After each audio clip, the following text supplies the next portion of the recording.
Subscribe करें हमारे YouTube channel साधना gold को और पाएं वीडियो सबसे पहले। और हाँ, बेल आइकन दबाना ना भूलें। प्रत्येक व्यक्ति को अपने पितृगणों के लिए जल अवश्य देना चाहिए। देखो, जल से अधिक सस्ती कोई वस्तु नहीं है? कुछ ना दे सकें तो जल तो अर्पण करें। लोगों ने जल देना बंद कर दिया। अपने पितरों को जल अवश्य प्रदान करें, तर्पण अवश्य करें। वैसे तो नित्य तर्पण का विधान है।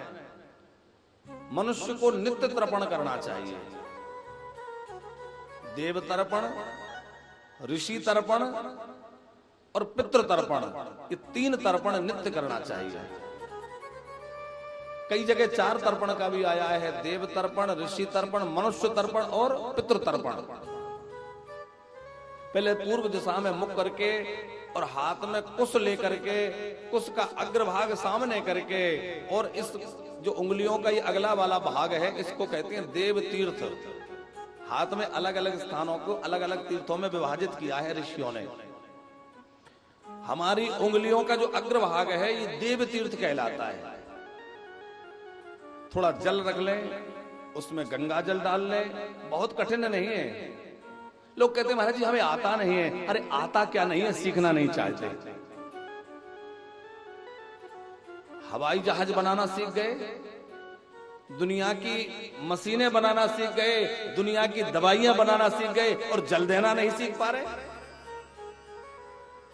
कारण क्या है? कारण है उसके प्रति हमारा प्रमाद, उसके प्रति हमारी अश्रद्धा। हम करना नहीं चाह रहे।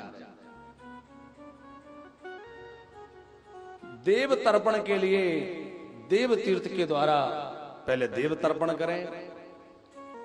मंत्र यदि नहीं भी आता है तो कोई बात नहीं है, पूर्व दिशा को मुख कर लीजिए, और पूर्व दिशा में मुख करके आपने जो पात्र में जल रखा है, एक ध्यान रखें, तर्पण जिस पात्र से किया जा रहा है वो लोहे का कदापि नहीं होना चाहिए। क्योंकि लोहे का जो पात्र है, लोहा यमराज का धातु है। वो सारा जल आदि तर्पण आदि कृत्य जो है वो यमराज के लिए चला जाता है।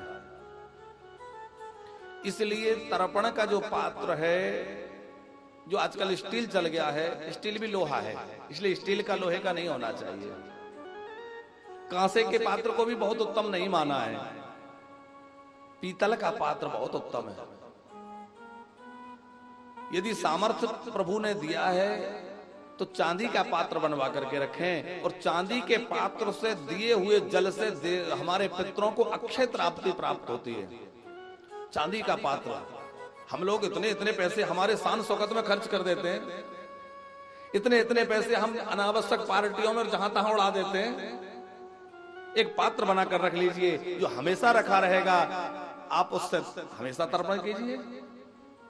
सामर्थ्य है तो चांदी के पात्र से तर्पण कीजिए, यदि नहीं है तो पीतल अथवा तांबे के पात्र में जल लेकर के तर्पण कीजिए। देवताओं के लिए भोर में प्रातः तर्पण का विधान है। पितरों के लिए मध्य काल में, दोपहर के समय, थोड़ा सूर्य जब चढ़ जाए तो पहले देवताओं का तर्पण देव तीर्थ के द्वारा करें, कुशा के अग्रभाग को आगे करके।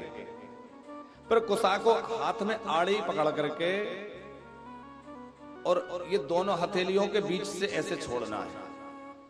उसको बोलते हैं ऋषि तर्पण। ये ऋषि तीर्थ कहलाता है। दोनों हाथों के बीच से ऋषि तर्पण है। ये ऋषियों के लिए जल प्रदान करें। देव तर्पण करें, ऋषि तर्पण करें, और फिर ये अंगूठा और तर्जनी के बीच का जो हिस्सा है यह पितृ तीर्थ कहलाता है।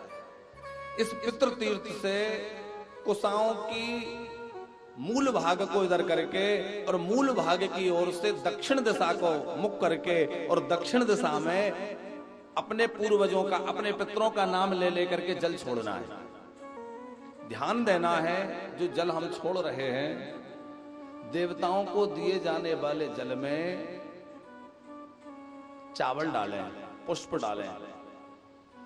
ऋषियों को जो जल प्रदान करें, आरंभ में अच्छा चल रहा था, बदला है क्या?